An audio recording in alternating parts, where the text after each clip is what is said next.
Hello friends, मेरे channel में आप सभी का बहुत बहुत स्वागत है। दोस्तों, इस वीडियो में हम चर्चा करेंगे कि मल्टी बैगर स्टॉक को कैसे ढूंढा जाए। How to spot multibagger stock. दोस्तों, मल्टी बैगर स्टॉक ढूंढने का मतलब कूड़े के ढेर में एक सुई ढूंढने के बराबर है। उस सुई को देखने के लिए एक आंख चाहिए, एक वो नज़र चाहिए, चील की आंख चाहिए उस चीज़ को देखने के लिए। तो मैं ये सब चीज़ें कैसे करता हूँ, मैं आपके साथ इस वीडियो में शेयर करने वाला हूँ। दोस्तों, कुछ भी इम्पॉसिबल नहीं है, नथिंग इज इम्पॉसिबल। बस आपका तरीका सही होना चाहिए काम करने का, आपको थोड़ी सी समझ होनी चाहिए। सब कुछ पॉसिबल है। आजकल टेक्नोलॉजी इतनी बढ़ चुकी है, सब चीज़ें हमारे सामने फ्री में अवेलेबल है, सारा डाटा हमारे पास अवेलेबल है। तो आज मेरे हिसाब से मल्टी बैगर स्टॉक ढूंढना एक इन्वेस्टर के लिए बिल्कुल भी मुश्किल बात नहीं है। तो चलिए आइए मैं आपको बताता हूँ कि मल्टी बैगर स्टॉक कैसे ढूंढे जाते हैं। पहले हम जानते हैं कि मल्टी बैगर स्टॉक क्या होते हैं। मल्टी बैगर स्टॉक का मतलब ये होता है जो स्टॉक हमें 4-5 साल में या 10 साल में मल्टीपल टाइम रिटर्न दे रहे, 2x 3x 5x 10x या 100x हो जाए। तो देखो दोस्तों, आप सबसे पहले आप किसी भी कंपनी का शेयर खरीदो तो इसका मतलब यह है कि आप कोई एक बिजनेस के अंदर पार्टनर बन रहे हो, एक बिजनेस को बाय कर रहे हो। तो आपको कोशिश ये करनी है, ऐसे बिजनेस बाय करने हैं जो आज अच्छा कर रहे हैं कल और अच्छा करेंगे। जिस हिसाब से टेक्नोलॉजी बढ़ रही है, जिस हिसाब से टाइम बदल रहा है, जिस हिसाब से चीज़ें बदल रही हैं, उस हिसाब से वो कंपनी भी ग्रो करेगी। जिस हिसाब से कंपटीशन बढ़ रहा है, कंपटीशन तो हर जगह है, हर चीज में कंपटीशन है। तो कंपटीशन में वो आगे निकले, पीछे ना रह जाए, अपने उसके साथ के जो बिजनेस करने वाले हैं उसको बीट करके वो आगे निकल जाए। हमें ऐसे ही स्टॉक में इन्वेस्ट करना है। मेरा कुछ तरीका है, जिन पैरामीटर्स पे वो स्टॉक पूरा खरा उतरता है तो मैं उसको समझता हूँ कि ये मल्टी बैगर स्टॉक बन सकता है। देखो दोस्तों, हमने अगर कोई रिसर्च करके 10 स्टॉक निकाले तो सारे के सारे मल्टी बैगर नहीं हो जाएंगे। हाँ, अगर आपने बहुत रिसर्च करके 10 स्टॉक निकाले तो 10 में से 5 नहीं तो 6 मल्टी बैगर बन जाएंगे, और बाकी जो है मल्टी बैगर नहीं बनेंगे लेकिन रिटर्न बहुत अच्छा देंगे आपको। तो चलिए आइए दोस्तों, शुरू करते हैं अपना आज का वीडियो। मैं बताता हूं आपको कि मैं मल्टी बैगर स्टॉक को कैसे आइडेंटिफाई करता हूं। सबसे पहला मेरा पहला फिल्टर होता है, मैं स्टॉक के अंदर देखता हूं कि उसकी नेट सेल और ईपीएस जो है रेगुलर बढ़ रहा होना चाहिए। तो कंपनी कोई भी माल बेच रही है या सर्विस दे रही है तो वो जो चीज़ बेच रही है तो वो उसका रेवेन्यू में आएगा, वो उसकी सेल में आएगा। तो उसकी सेल अगर एनुअली 15 से 20% ग्रो कर रहा है और उसका प्रॉफिट भी 15 से 20% ग्रो कर रहा है, यानी कि ईपीएस उसका 15 से 20% ग्रो कर रहा है। ईपीएस मतलब होता है अर्निंग पर शेयर, एक शेयर पे कंपनी कितना मुनाफा कमा रही है। कॉन्सिस्टेंट बेसिस पे वो 15 से 20% का ग्रो कर रहा है तो इसका मतलब वो स्टॉक में दम है। तो ईयर ऑन ईयर बेसिस पे उसका सेल और ईपीएस रेगुलर बढ़ता रहे। देखो दोस्तों, मल्टी बैगर स्टॉक जो है ना, कोई उसके अंदर हीरे या डायमंड नहीं लगे होते कि हम उसको पहचान लें दूर से चमक से।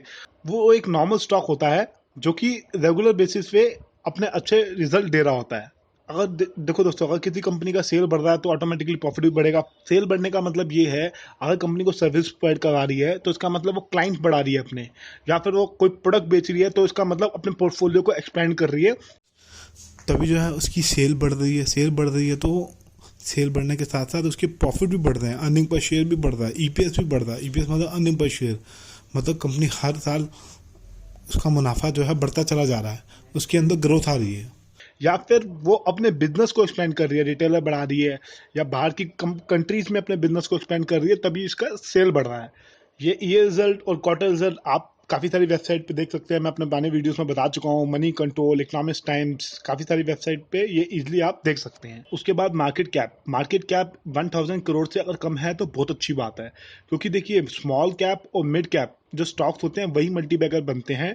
तो मार्केट कैप जितना कम होगा तो इसका मतलब उसके अंदर बढ़ने की क्षमता और ज़्यादा है। अब जैसे लार्ज कैप स्टॉक उठा के देखें, आप बड़े बड़े स्टॉक उठा के देखें, जैसे टीसीएस है और रिलायंस इंडस्ट्री वगैरह है। एग्जांपल के लिए मैं सिर्फ नाम ले रहा हूँ उनके, कि ये स्टॉक भी किसी ज़माने में इनकी मार्केट कैप भी 1000 करोड़ या फिर 2000 करोड़ तक हुआ करती थी। आज की डेट में इतनी हो गई। तो जो छोटा बिजनेस होगा उसकी मार्केट कैप कम होगी, तभी उसके अंदर ग्रोथ अच्छी आपको देखने को मिल सकती है।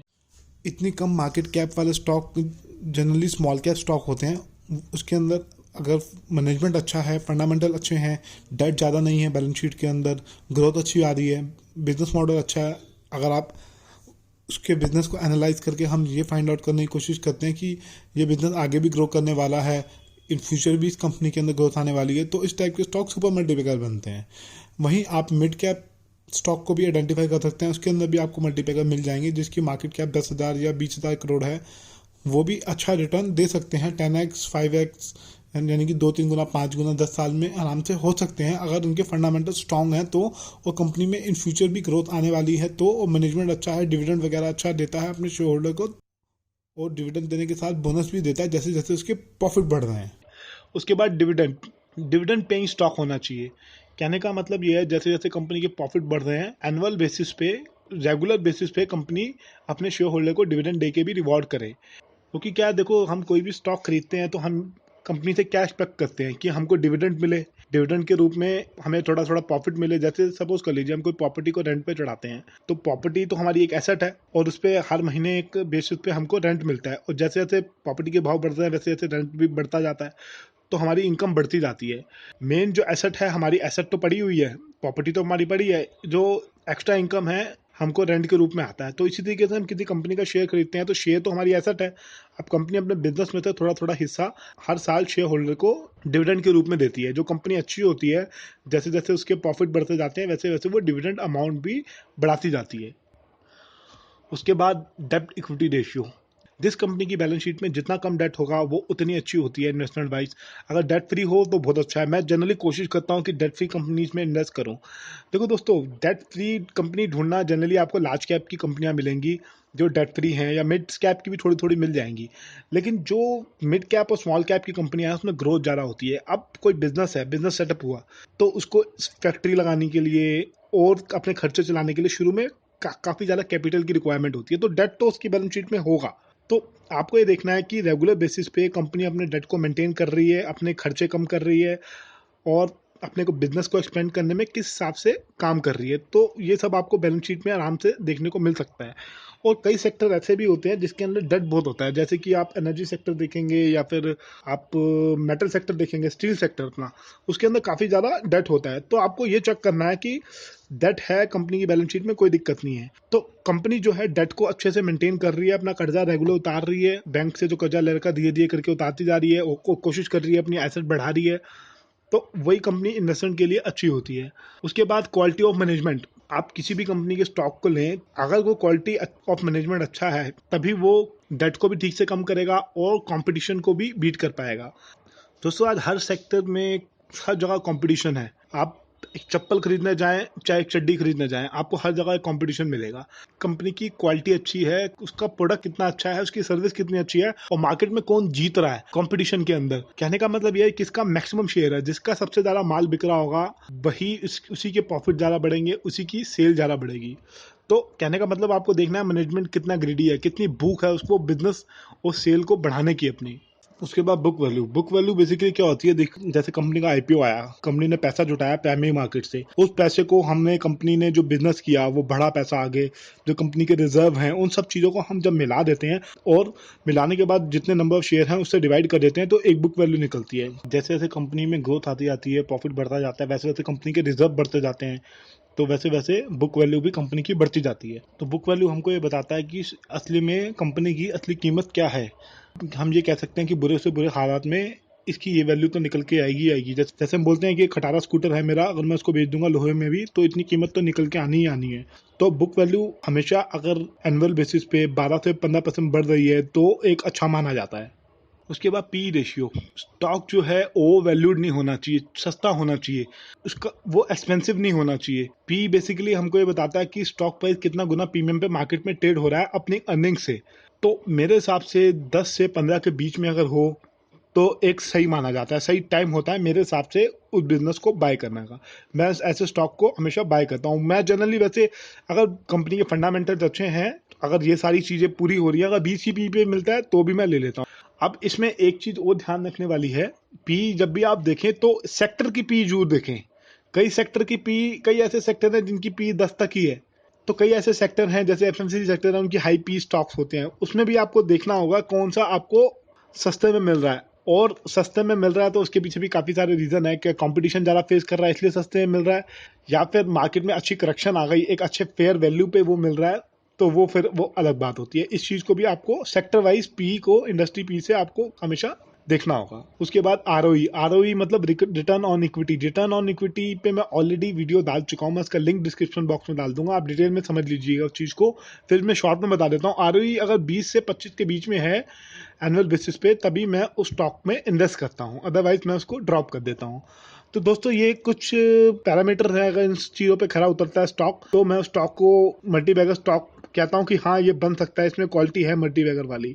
इसके साथ एक सबसे बड़ी चीज़ जो है, रिटेल इन्वेस्टर सबसे बड़ी गलती करते हैं, अपनी पूरी स्टडी कर लेते हैं लेकिन वो उसको होल्ड नहीं कर पाते। सबसे बड़ी गलती देखो दोस्तों, जो मल्टी बैगर स्टॉक जो होता है ना, वो हर स्टेज को पार करेगा। वो अगर सपोज कर लीजिए कोई स्टॉक 100 रुपये का है, 100 से 150 होगा, फिर थोड़ा करेक्ट होगा, 130 आएगा, फिर 180 होगा, फिर 200 होगा, तो मतलब हर स्टेज को पार करेगा। उसमें कई बार करेक्शन आएगी, वो आपको डराएगा कि भाई अब मैं और नहीं बढ़ने वाला हूँ, अब मैं नीचे आऊँगा। तो आपको डरना नहीं है, आपको फंडामेंटल देखने हैं, अपनी स्टडी देखनी है, आप ये रिजल्ट रेगुलर ट्रैक करते रहना है, तभी आप लंबे रन में रिटर्न कमा पाएंगे। अगर आप डर जाएंगे बीच में, तो आप वो मोटा मलाई जो है स्टॉक के अंदर नहीं खा पाएंगे। आज की डेट में भी मैंने ऑब्जर्व किया है, कई स्टॉक ऐसे हैं जो इस लेवल पे ट्रेड हो रहे हैं, वो हो सकता है शायद मल्टी बैगर बन जाए। कुछ 2-3 स्टॉक मेरे नज़र में आए हैं। इसके साथ साथ मैं आपको हिंट दे देता हूँ, वो आप भी समझ पाएंगे कि वो कौन से स्टॉक हैं, आप भी आइडेंटिफाई कर लेंगे। दोस्तों आप कोशिश कीजिए, ऐसे स्टॉक को ढूंढने की कोशिश कीजिए जिनको गवर्नमेंट की पॉलिसी सपोर्ट कर रही हैं, जिन सेक्टर को गवर्नमेंट की पॉलिसी सपोर्ट कर रही है। उन्हीं में हम देखेंगे तो कुछ स्टॉक हमें मल्टी बैगर मिल जाएंगे जिनको गवर्नमेंट की पॉलिसी सपोर्ट कर रही है। जिस सेक्टर को गवर्नमेंट की पॉलिसी सपोर्ट कर रही है, उस सेक्टर के अंदर आप देखिए किसका आरओई अच्छा है, डेट कम है, और कंपनी एक्सपेंशन कर रही है, और मैनेजमेंट अच्छा है। आज नहीं तो कल वो स्टॉक मुझे ऐसा लगता है मल्टी बैगर बन सकता है। अब हम कुछ एग्जांपल लेते हैं कि कौन कौन से ऐसे स्टॉक हैं जो मल्टी बैगर बन चुके हैं और आगे भी बन सकते हैं। पहला स्टॉक है एशियन पेंट। एशियन पेंट आप जानते हैं हर घर में पेंट होता है 2-3 साल में, 4 साल में, और ऑफिस में पेंट होता है। तो पेंट की रिक्वायरमेंट आगे भी मुझे लगता है रहेगी, कि कभी ख़त्म नहीं होगी। जैसे जैसे इंडस्ट्री ग्रो कर रही है, जैसे जैसे नए घर बन रहे हैं, जैसे जैसे पॉपुलेशन बढ़ रही है, हर एरिया में जो है पेंट की डिमांड है। घर में, स्कूल में, सरकारी ऑफिस में, हर बिल्डिंग पे पेंट होता है हर 2-3 साल में। तो मुझे ऐसा लगता है ये स्टॉक कभी इन्वेस्टर को निराश नहीं करेंगे, नुकसान नहीं देंगे। जैसे कि एशियन पेंट की हम बात कर रहे हैं, एशियन पेंट मार्केट लीडर है, एशिया की काफ़ी बड़ी कंपनी है, एशिया में तीसरी बड़ी पेंट कंपनी है एशियन पेंट, और वर्ल्ड की 9वीं बड़ी कंपनी है पेंट सेगमेंट के अंदर। तो ये कोई छोटी बात नहीं होती, बहुत बड़ी बात है, काफ़ी बड़ी कंपनी है, और डेट भी इसके अंदर कम है, और ग्रोथ भी इसके अंदर काफ़ी अच्छी है पिछले कुछ सालों में। और मुझे ऐसा लगता है मार्केट लीडर है तो मार्केट लीडरशिप इसकी मेंटेन रह सकती है। इसके साथ साथ और भी प्लेयर्स हैं इस सेगमेंट में जो कि एक्सपेंशन कर रहे हैं, और जिसके अंदर पास में अच्छी ग्रोथ है, इन फ्यूचर भी लगता है अच्छी ग्रोथ आ सकती है। जैसे कि बर्जर पेंट हो गया, वो एशिया की कंट्री के अंदर अपने बिजनेस को एक्सपेंड कर रहा है। लेकिन मेरे पास जो है एशियन पेंट है, वो मैंने अपने पोर्टफोलियो में रखा हुआ, मुझे अच्छा लगता है एशियन पेंट। आप देख लीजिए इन दोनों में से जो आपको ज़्यादा अच्छा लगे, आप उसको अपने वॉच लिस्ट में ऐड कर सकते हैं। मुझे ऐसा लगता है कि एशियन पेंट मार्केट लीडर है अपनी सेगमेंट का, तो ये ज़्यादा अच्छा रिटर्न निकाल के दे सकता है इन फ्यूचर। तो इसके लिए आपको टेक्निकल एनालिसिस करना पड़ेगा। अभी जो है ये 15% डिस्काउंट पे अवेलेबल है अपनी पीक प्राइस से, अपने हाई प्राइस से। अभी जैसे मार्केटिंग करेक्शन हो रही है, तो हो सकता है शायद थोड़ा और डिप देखने को मिले, थोड़ा और करेक्शन देखने को मिले, तब जो है इसके अंदर फ्रेश इन्वेस्टमेंट की जा सकती है। इसी तरीके से मार्केट लीडर वाले एक स्टॉक के बारे में बात करते हैं जिसका नाम है हिंदुस्तान यूनिलीवर। इसके ऊपर तो मैंने 2000 पे भी वीडियो बनाया था, मैंने कहा था अच्छा स्टॉक है, इसको लिया जा सकता है। इसके काफ़ी सारे FMCG के ऐसे प्रोडक्ट्स हैं जो लगभग हर घर में यूज़ होते ही होते हैं। इसके बिना जो है हमारी लाइफ जो है इनकम्प्लीट है। मतलब वर्ल्ड क्लास प्रोडक्ट्स हैं इस कंपनी के, जो कि हमारे इंडिया में भी यूज़ किए जाते हैं, और भी एशिया की काफ़ी सारी कंट्री, वर्ल्ड की काफ़ी सारी कंट्री में इस कंपनी के प्रोडक्ट यूज़ किए जाते हैं। इसके बाद एक और स्टॉक के बारे में बात करते हैं जो कि बैंकिंग सेक्टर का स्टॉक है, जो है HDFC बैंक, जो प्राइवेट सेगमेंट में मार्केट लीडर है। और इसकी जो नेट NPA ग्रॉस NPA भी कम है, और इसका कासा रेशियो भी काफ़ी अच्छा है, अच्छे नंबर में करंट अकाउंट है इसके पास, और ये काफ़ी अच्छे से ग्रो कर रहा है। और मुझे ऐसा लगता है ये आने वाले समय में भी अच्छा कर सकता है। तो इस वीडियो में मैंने 3 स्टॉक के बारे में बात की। मैंने टेक्निकल एनालिसिस नहीं किया, मैंने डिटेल में फंडामेंटल एनालिसिस नहीं किया इसका, क्योंकि मुझे भी ऐसा लगता है हमें थोड़ा सा करेक्शन का वेट करना चाहिए। अगर करेक्शन आए तो इसके अंदर फिर इन्वेस्टमेंट की जा सकती है। मैं आने वाले समय में एक और वीडियो बनाऊँगा, डिटेल वीडियो बनाऊँगा, जब पर्सनली मैं खुद बाय करूँगा इन स्टॉक्स को। तो अभी जो मैंने आपको स्टॉक बताया ये मेरे पोर्टफोलियो में रखे हुए हैं, लेकिन फ्रेश इन्वेस्टमेंट करने के लिए मैं थोड़ा और वेट करूँगा। जब इनके अंदर मुझे अच्छा लेवल देखने को मिलेगा तब मैं इसके अंदर इन्वेस्ट करूँगा। आने वाले समय में मैं टेक्निकल एनालिसिस भी करूँगा, करके एक वीडियो अपलोड करूँगा, आपके साथ शेयर करूँगा अपनी नॉलेज। बाकी ये स्टॉक अच्छे हैं, आप इनको देख सकते हैं, अपनी वॉच लिस्ट में ऐड कर सकते हैं। तो दोस्तों ये एक छोटा सा जानकारी वाला वीडियो था। ये वीडियो सिर्फ मैंने एजुकेशन पर्पज़ के लिए बनाया। ये कोई किस तरह की कोई इन्वेस्टमेंट एडवाइस नहीं है, ये मेरी अपनी पर्सनल नॉलेज है। आप किसी भी शेयर को खरीदने से पहले आप अपनी खुद की स्टडी करें, और अगर आप इन सब चीज़ों को नहीं समझ पा रहे हैं तो आप अपने फाइनेंशियल प्लानर की मदद लें। तो धन्यवाद दोस्तों, मैं उम्मीद करता हूँ कि मेरा वीडियो आपको अच्छा लगा होगा। अगर आपको मेरा वीडियो अच्छा लगा तो इस वीडियो को लाइक कीजिए और अपने कमेंट दीजिए। धन्यवाद।